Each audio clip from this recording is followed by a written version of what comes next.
Hello everyone, welcome back to our channel Miss Commerce. അപ്പോൾ നമ്മൾ investment management MCOM third സെമസ്റ്ററിൻ്റെ പേപ്പറാണ് നോക്കിക്കൊണ്ടിരിക്കുന്നത്. അപ്പോൾ ഫസ്റ്റ് ചാപ്റ്റർ ഇൻവെസ്റ്റ്മെൻറ്റ്സ് എന്ന് പറയുന്ന ചാപ്റ്റർ ഉണ്ടല്ലോ, അതിൻ്റെ ഫസ്റ്റ് പാർട്ട് ഓൾറെഡി അപ്ലോഡ് ചെയ്തിട്ടുണ്ട്. അപ്പോൾ ഇവിടെ നമ്മൾ തിയറി ഓൾറെഡി അപ്ലോഡ് ചെയ്തിട്ടുണ്ട്. പ്രോബ്ലം ആണ് ഇവിടെ നോട്ട് നോക്കാൻ പോകുന്നത്. ഫസ്റ്റ് പാർട്ടിൽ തിയറി പറഞ്ഞിട്ട് എന്താ ഇൻവെസ്റ്റ്മെൻറ്റ് ഒബ്ജക്റ്റീവ്, അതിൻ്റെ ക്യാരക്ടറിസ്റ്റിക്സ് കാര്യങ്ങളൊക്കെ പറഞ്ഞിട്ടുണ്ട്. അപ്പോൾ ആ വീഡിയോ കാണാത്തവർ അത് പോയിട്ട് കാണുക. ഇത് സെക്കൻഡ് പാർട്ടാണ്. ഇവിടെ പ്രോബ്ലം ആയിട്ട് പറയണത് റിട്ടേൺ എന്ന് പറയുന്നതാണ്. First, return is the reward of making investment. അതായത് ഇൻവെസ്റ്റ്മെൻറ്റിൽ റിട്ടേൺ എന്ന് പറയുന്നത് എന്താ, റിവാർഡാണ്. ഇൻവെസ്റ്റ്മെൻറ്റ് നടത്തുന്നതിനുള്ള റിവാർഡാണ് നമ്മുടെ റിട്ടേൺ എന്ന് പറയുന്നത്. ഓക്കെ, അപ്പോൾ ഇൻവെസ്റ്റ്മെൻറ്റിലെ റേറ്റ് ഓഫ് റിട്ടേൺ എന്ന് എങ്ങനെയാണ് നമുക്ക് കാൽക്കുലേറ്റ് ചെയ്യാനുള്ള ഇക്വേഷൻ കൊടുത്തിട്ടുണ്ട്.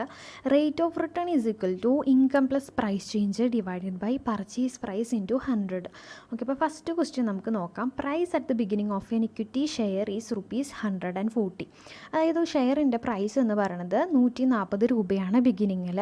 And the price at the end was എത്രയായിരുന്നു, 160 രൂപയാണെന്ന് പറയുന്നുണ്ട്. The holder receives a dividend of ₹8 per share. ഓരോ ഷെയറിൽ നിന്നും എത്രയാണ് ഹോൾഡർ, അതായത് ഇൻവെസ്റ്ററിന് 8 രൂപ വെച്ചിട്ട് ഡിവിഡൻഡ് കിട്ടുന്നുണ്ട്. അപ്പോൾ റേറ്റ് ഓഫ് റിട്ടേൺ നമ്മൾ എങ്ങനെ കാൽക്കുലേറ്റ് ചെയ്യുക? ഇൻകം എന്ന് പറഞ്ഞാൽ എത്രയാണ്, ഇവിടെ നമ്മുടെ ഡിവിഡൻഡാണ്. 8 പ്ലസ് പ്രൈസ് ചേഞ്ച് എത്രയാണ്, 140 നിന്നും, അതായത് ബിഗിനിങ്ങിൽ ഉണ്ടായിരുന്നത് 140 ആൻഡ് എൻഡിലുണ്ടായിരുന്നത് 160. ഓക്കെ, 140 മൈനസ് 160 എത്രയാണ്, 20 ആണ് നമ്മുടെ. 8 പ്ലസ് 20 ഡിവൈഡഡ് ബൈ എത്രയാണ്, പ്രൈസ് അറ്റ് ദ എൻഡ് വന്നിട്ട് 140 ആണ്. ബിഗിനിങ്ങിൽ ഇൻറ്റു 100 ചെയ്യുന്ന സമയത്ത് 20% ആണ് റേറ്റ് ഓഫ് റിട്ടേൺ. അതായത് ഈ ഷെയറിൽ നിന്നും, ഇക്വിറ്റി ഷെയറിൽ നിന്നും അവർക്ക് കിട്ടുന്ന റേറ്റ് ഓഫ് റിട്ടേൺ 20% ആണ്. ഇനി അടുത്ത് നമുക്ക് എക്സ്പെക്റ്റഡ് റിട്ടേൺ എത്രയാണ് നോക്കാം. Expected return is the investment.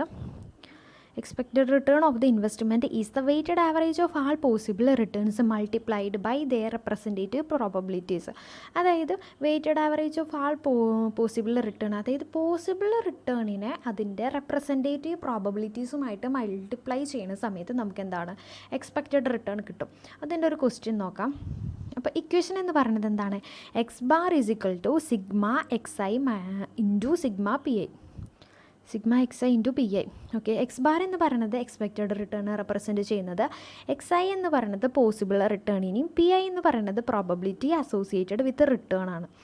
Question വന്നിട്ട് an investment provides a return of 10%, 20%, 30% and 40% with probabilities of 25%, 30%, 50% and 30%. Calculate expected return. Okay, ഇത് രണ്ടും നമുക്ക് മൾട്ടിപ്ലൈ ചെയ്താൽ മതി. ഇൻവെസ്റ്റ്മെൻറ്റിൽ റിട്ടേണും തന്നിട്ടുണ്ട്, പ്രോബബിലിറ്റീസും തന്നിട്ടുണ്ടല്ലോ.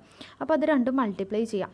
ആദ്യം നമ്മൾ എക്സ് ഐ എഴുതുന്നു, അതായത് എത്രയാണ്, 10%, 20, 30, 40 എഴുതി വയ്ക്കുന്നു. പ്രോബബിലിറ്റീസ് എന്ന് പറയുന്നത് 25% നമ്മൾ കൺവേർട്ട് ചെയ്യുന്ന സമയത്ത് എത്ര, 0.25, 0.30, 0.15, 0.30. അപ്പോൾ മൾട്ടിപ്ലൈ ചെയ്യാതെ ഇത് 10 ഇൻറ്റു 0.25 ഇസിക്വൽ ടു എത്രയാണ്, എക്സ് ഐ പി ഐ വന്നിട്ട് 2.50 വരും. 20 ഇൻറ്റു 0.30 ചെയ്യുന്ന സമയത്ത് 6 കിട്ടുന്നു. 30 ഇൻറ്റു 0.15 ചെയ്യുന്ന സമയത്ത് 4.50 കിട്ടുന്നു. 14 ഇൻറ്റു 0.30 ചെയ്യുന്ന സമയത്ത് നമുക്ക് 12 ആണ് കിട്ടുന്നത്. അപ്പം നമ്മുടെ എക്സ് ഐ പി ഐ, അതായത് എക്സ് ബാർ എത്രയാണ് നമുക്ക് കിട്ടുന്നത്, sigma X I P I is equal to എത്രയാണ്, 25 ആണ് നമ്മുടെ total expected return. Thus expected return in this case is 25% ആണെന്ന് പറയുന്നുണ്ട്. ഓക്കെ, ഇനി നമുക്ക് അടുത്ത ക്വസ്റ്റ്യൻ നോക്കുകയാണെങ്കിൽ, a stock costing ₹130 pays no dividend. The possible prices that the stock might sell for at the end of the year with the respective probabilities are എത്രയാണ്, price 120, 130, 140, 150, 160, 170. Probability 0.1, 0.1, 0.2, 0.3, 0.2, 0.1. Calculate expected return and standard deviation of the return. അപ്പോൾ expected റിട്ടേണും calculate ചെയ്യണം, standard deviation of the റിട്ടേണും നമുക്ക് calculate ചെയ്യേണ്ടതുണ്ട്. Okay, അപ്പോൾ ഇതിൽ സ്റ്റോക്കിൻ്റെ പ്രൈസ് തന്നിട്ട് എത്രയാണ്, 130 തന്നിട്ടുണ്ട്, പേസ് നോ ഡിവിഡൻഡ്. ഓക്കെ, അപ്പോൾ ഇങ്ങനെ തരുന്ന സമയത്ത് എന്താണ്, നമുക്ക് പ്രൈസും പ്രോബബിലിറ്റിയും തന്നിട്ടുണ്ട്. അപ്പോൾ എക്സ്പെക്റ്റഡ് റിട്ടേൺ നമ്മൾ എന്താ കൺവേർട്ട് ചെയ്തിട്ട് എഴുതേണ്ടതുണ്ട്. അതിനൊരു ഇക്വേഷൻ ഉണ്ട്. അതായത് R is equal to D1 divided by P0 plus P1 minus P0 divided by P0. ഇവിടെ P0 എന്ന് പറയുന്നതാണ് നമ്മുടെ 130. അതായത് നമുക്ക് എന്താ സ്റ്റോക്കിൻ്റെ പ്രൈസ് തന്നിട്ടുണ്ടല്ലോ, അതായത് സ്റ്റോക്ക് കോസ്റ്റിംഗ് 130 ആണ് നമ്മുടെ റുപ്പീസ് വന്നിട്ടുള്ളത്. അതാണ് നമ്മുടെ ഇവിടുത്തെ P0 എന്ന് പറയുന്നത്. P1 ഏതാണ്? ഇപ്പോൾ P1 എന്ന് പറയുന്നതാണ് നമ്മുടെ പ്രൈസ്. 120, 130, 140, 150, 160, 170. ഓക്കെ, അതാണ് നമ്മുടെ P1 കേട്ടോ. അപ്പോൾ നമ്മളത് കാൽക്കുലേറ്റ് ചെയ്യാൻ വേണ്ടിയിട്ട് എന്താണ്, ഇനീഷ്യൽ പ്രൈസിൽ നിന്നും അതായത് പുതിയ പ്രൈസ് P1 നിന്നും നമ്മൾ എന്താണ് ഇനീഷ്യൽ പ്രൈസ് അതായത് 130 മൈനസ് ചെയ്യുക. ഓക്കെ, അപ്പോൾ ഇനീഷ്യൽ പ്രൈസ് നമുക്കറിയാം 130 ആണെന്ന് അറിയാമല്ലോ. അപ്പോൾ 120 മൈനസ് 130 ചെയ്യുന്ന സമയത്ത് എത്രയാണ് കിട്ടുന്നത്? -10 അല്ലേ? -10 ആണ് നമ്മുടെ ഫസ്റ്റ് വന്നിട്ടുള്ളത്. അവിടെ ആ കോളം വരച്ചിട്ട് നമ്മൾ ഇതാ. പിന്നെ 130 നിന്ന് 130 മൈനസ് ചെയ്യുമ്പോൾ 0. 140 മൈനസ് 130 ചെയ്യുന്ന സമയത്ത് എത്ര? 10. 150 മൈനസ് 130 ചെയ്യുന്ന സമയത്ത് 20. 160 മൈനസ് 130 30. 170 മൈനസ് 130 ചെയ്യുന്ന സമയത്ത് എത്ര? 40 കിട്ടും. ഓക്കെ, ഇതാണ് ഫസ്റ്റത്തെ ഇക്വേഷൻ. ഇനി ഡിവൈഡഡ് ബൈ എന്താണ് ആ question? P1 minus P0 divided by P0 into 100 ചെയ്യാം. അപ്പോൾ എത്രയാണ്? P1 മൈനസ് P0 നമ്മൾ ഓൾറെഡി കണ്ടുവച്ചിട്ടുണ്ട്. എത്രയാണ്? -10 ആണ് ഫസ്റ്റത്തേൻ്റെ. അപ്പോൾ -10 ഡിവൈഡഡ് ബൈ 130 ഇൻറ്റു 100 ചെയ്യുക. അപ്പോൾ അപ്പോൾ നമുക്ക് എത്ര കിട്ടുന്നത്? -7.69 ആണ് കിട്ടുന്നത്. രണ്ടാമത്തേത് എന്താ? 0 തന്നെ എഴുതി വയ്ക്കാൻ പറ്റും. ഇനി അടുത്തത് P1 മൈനസ് P0, അതായത് മൂന്നാമത്തേത് വന്നിട്ട് 10 ആണ്. 10 ഡിവൈഡഡ് ബൈ 130 ഇൻറ്റു 100 ചെയ്യുന്ന സമയത്ത് എത്ര കിട്ടുന്നത്? 7.69 ആണെന്ന് കിട്ടുന്നത്. 20 divided by 130 into 100 15.38. 30 divided by 130 into 100 23.08.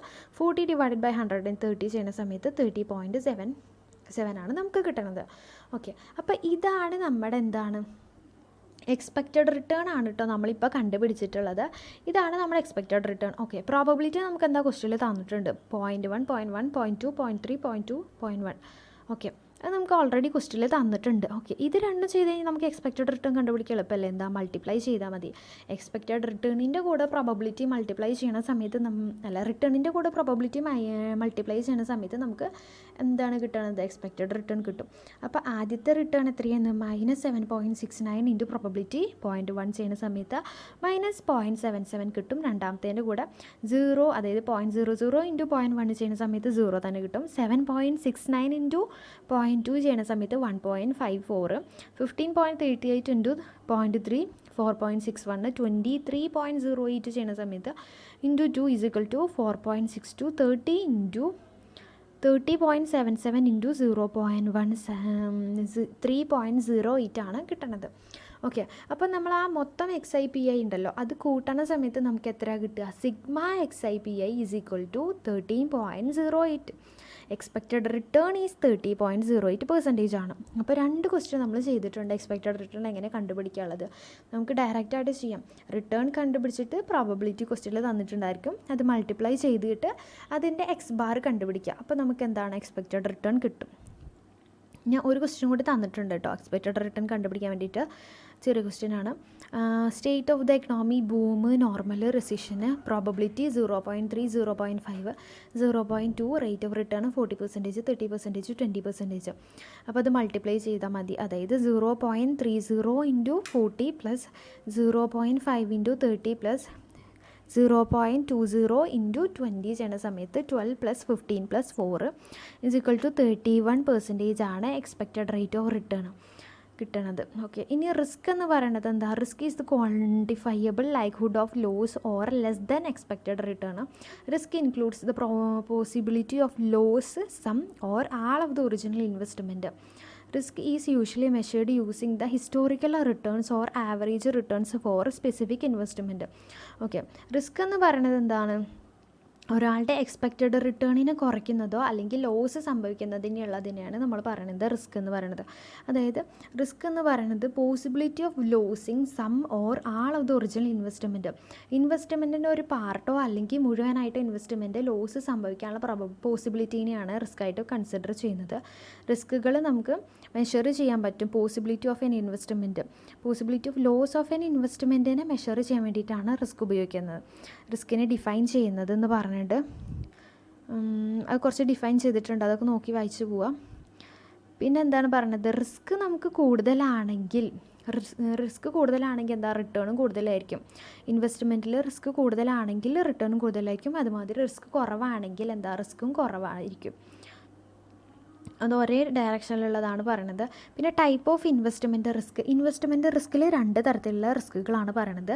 Systematic റിസ്ക്കും അൺസിസ്റ്റമാറ്റിക് റിസ്ക്കും. സിസ്റ്റമാറ്റിക് റിസ്ക് എന്ന് പറയുന്നത് എന്താണ്, മാർക്കറ്റ് റിസ്കിനെയാണ് സിസ്റ്റമാറ്റിക് റിസ്ക് എന്ന് പറയുന്നത്. അൺസിസ്റ്റമാറ്റിക് റിസ്ക് എന്ന് പറഞ്ഞു കഴിഞ്ഞാൽ സാധാ കൺട്രോളബിൾ ആയിട്ടുള്ള റിസ്കിനെയാണ് അൺസിസ്റ്റമാറ്റിക് റിസ്ക് എന്ന് പറയുന്നത്. Total risk is equal to systematic risk plus unsystematic risk. Okay, first one systematic risk എന്ന് പറയുന്നത് അൺകൺട്രോളബിൾ ആയിട്ടുള്ള റിസ്കുകളാണ്. Occurrence of certain events can affect all companies firm at the same time. This is known as a systematic risk.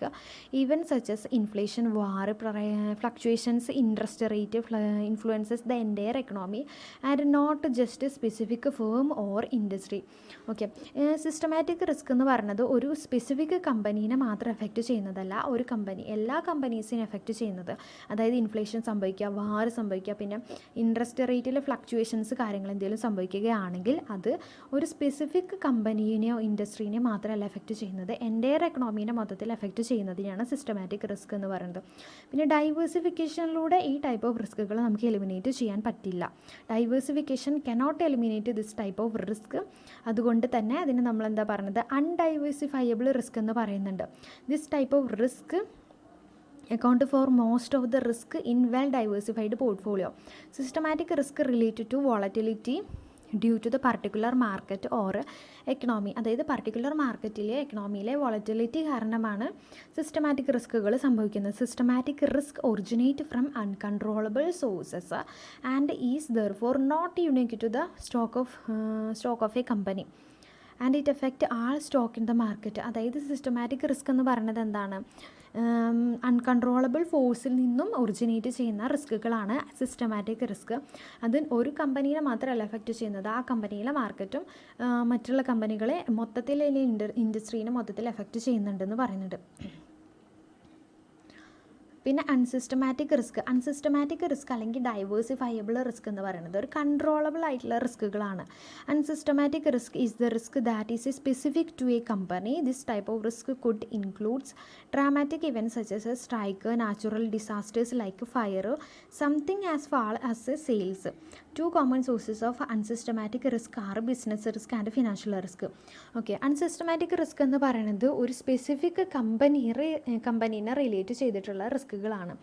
ആ റിസ്കുകൾ എങ്ങനെ വരുന്നത് എന്ന് വെച്ച് കഴിഞ്ഞാൽ സ്ട്രൈക്ക്, നാച്ചുറൽ ഡിസാസ്റ്റേഴ്സ്, അതായത് ഫയർ അല്ലെങ്കിൽ എന്തോ ആയിക്കോട്ടെ, അത് സെയിൽസിനെ ഫാൾ ചെയ്യുന്ന, അതിന് സെയിൽസിനെ കുറയ്ക്കുന്ന എന്തോ ആയിട്ടുള്ള റിസ്കുകളും അൺസിസ്റ്റമാറ്റിക് റിസ്ക് ആയിട്ട് നമ്മൾ കൺസിഡർ ചെയ്യുന്നുണ്ട്.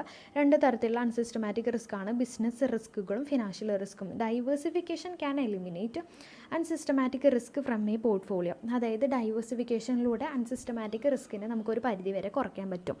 By diversifying one can reduce their risk. There is no reward for taking on unnecessary unsystematic risk. Okay, അപ്പോൾ സിസ്റ്റമാറ്റിക് റിസ്ക് എന്ന് പറയുമ്പോൾ അൺസിസ്റ്റമാറ്റിക് റിസ്ക് നമുക്ക് ഡൈവേഴ്സിഫിക്കേഷനോട് കുറയ്ക്കാൻ പറ്റും. പക്ഷേ അൺസിസ്റ്റമാറ്റിക് റിസ്ക് അൺനെസസറി ആയിട്ട് എടുക്കുന്നതോട് പ്രത്യേകിച്ച് നമുക്ക് റിവാർഡോ കാര്യങ്ങളൊന്നും കിട്ടില്ല എന്ന് പറയുന്നുണ്ട്. അപ്പോൾ 2 തരത്തിലുള്ള റിസ്കുകൾ പറഞ്ഞു, അൺസിസ്റ്റമാറ്റിക് റിസ്ക്കും സിസ്റ്റമാറ്റിക് റിസ്ക്കും. അതാണ് ഇൻവെസ്റ്റ്മെൻറ്റിൻ്റെ ടൈപ്സ് ഓഫ് റിസ്ക് എന്ന് പറയുന്നത്. ഓക്കെ, ഇനി നമുക്ക് സോഴ്സസ് ഓഫ് റിസ്കുകൾ, മെയിൻ സോഴ്സസ് ഓഫ് റിസ്കിൻ്റെ സോഴ്സസുകൾ എന്ന് പറയുന്നത് എന്താ, മാർക്കറ്റ് റിസ്ക്. ഫസ്റ്റ് വന്നിട്ട് മാർക്കറ്റ് റിസ്ക് പറഞ്ഞു ഓൾറെഡി അൺകൺട്രോളബിൾ ആയിട്ടുള്ള റിസ്ക്കുകളാണ്. The variability in a securities return resulting from fluctuations in the aggregate market is known as market risk.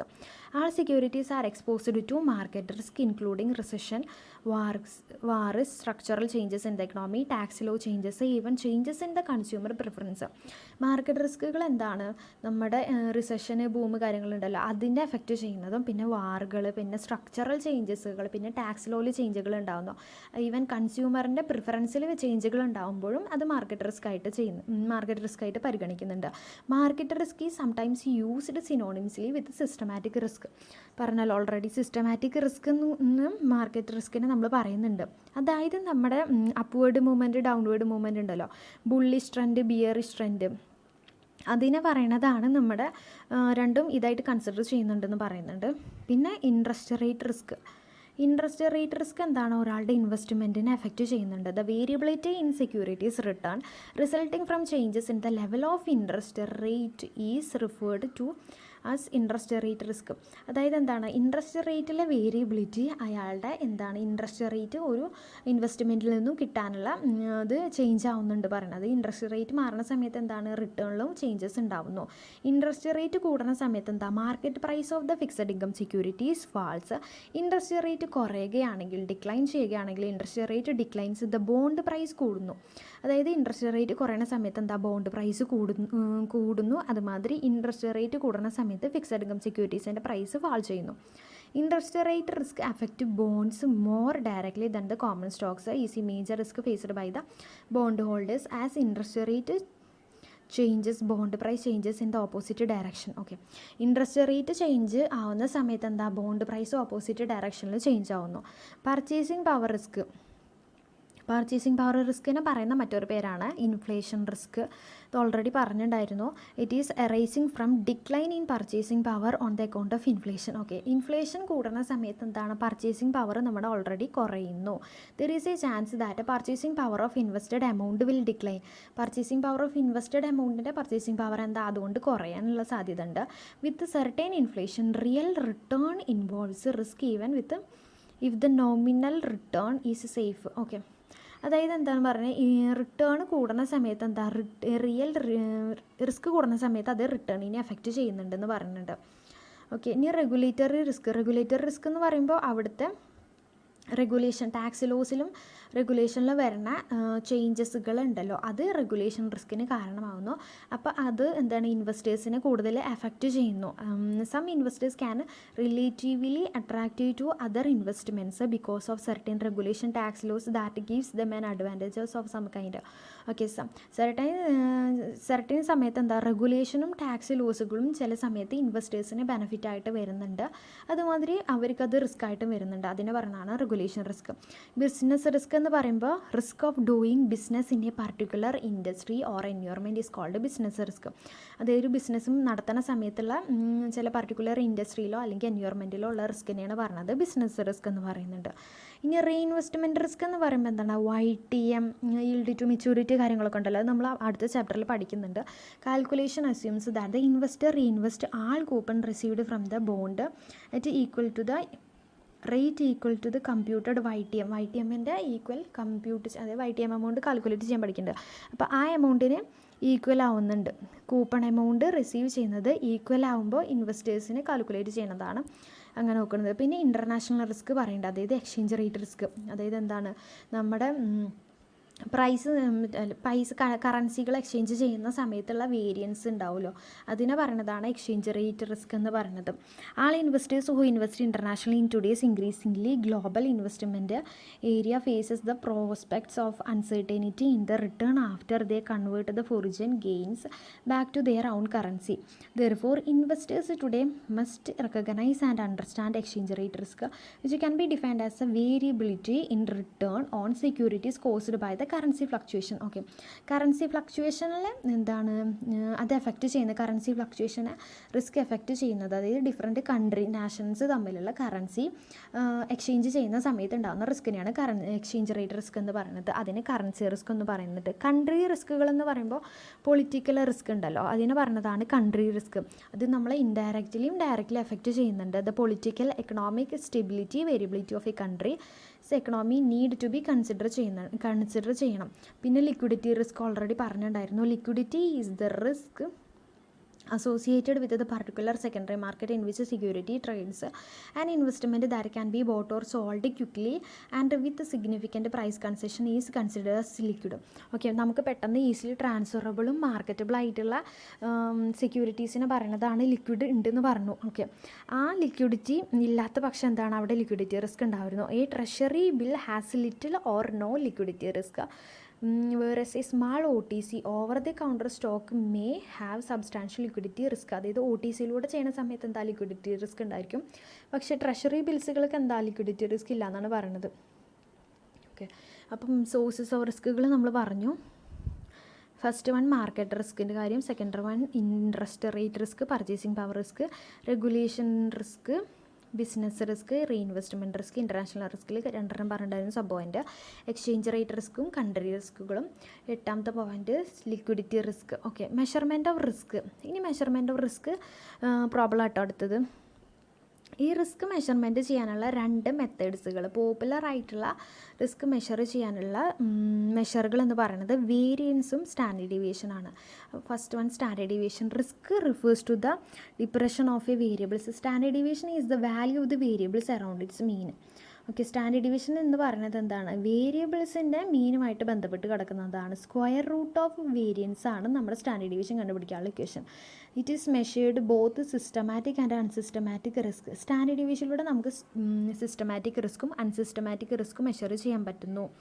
If the standard deviation or a variance is low, അതായത് standard ഡീവിയേഷനും variance കുറയുകയാണെങ്കിൽ എന്താണ് നമ്മുടെ risk, ഇൻവെസ്റ്റ്മെൻറ്റിലെ റിസ്ക്കും കുറവായിരിക്കും.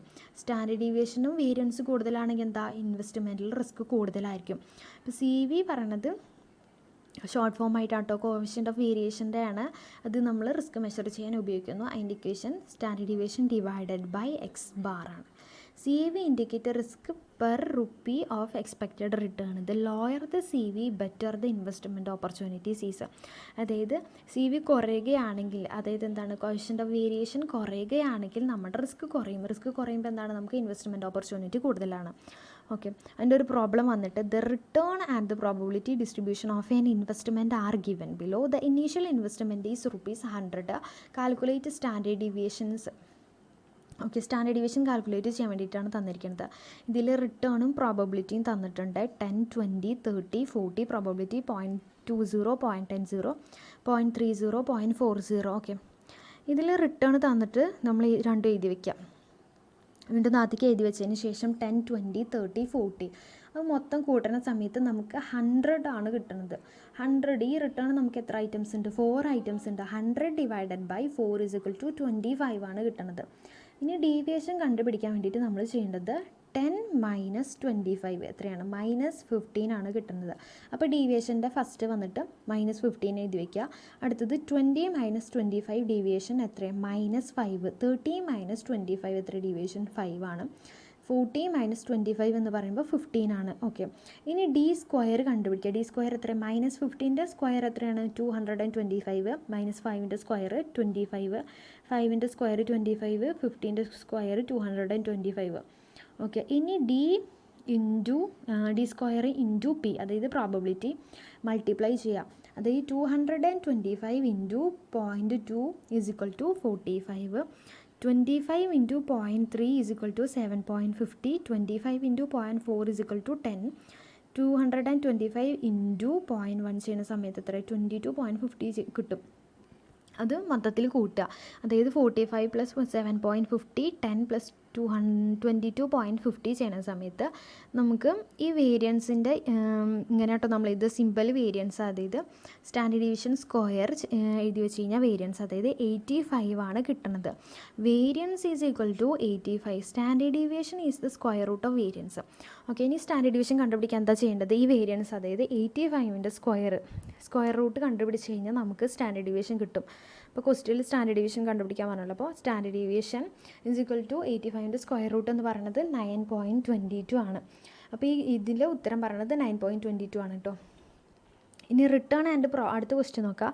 Return and probability distribution of N investment in 2 companies A B is given below. Calculate expected return and standard deviation of both of this companies and comment on it. Okay, company എയിൽ റിട്ടേണും പ്രോബബിലിറ്റിയും തന്നിട്ടുണ്ട്. 6, 7, 8, 9, 10 ആണ് return. Probability 0.10, 0.25, 0.30, 0.25, 0.10.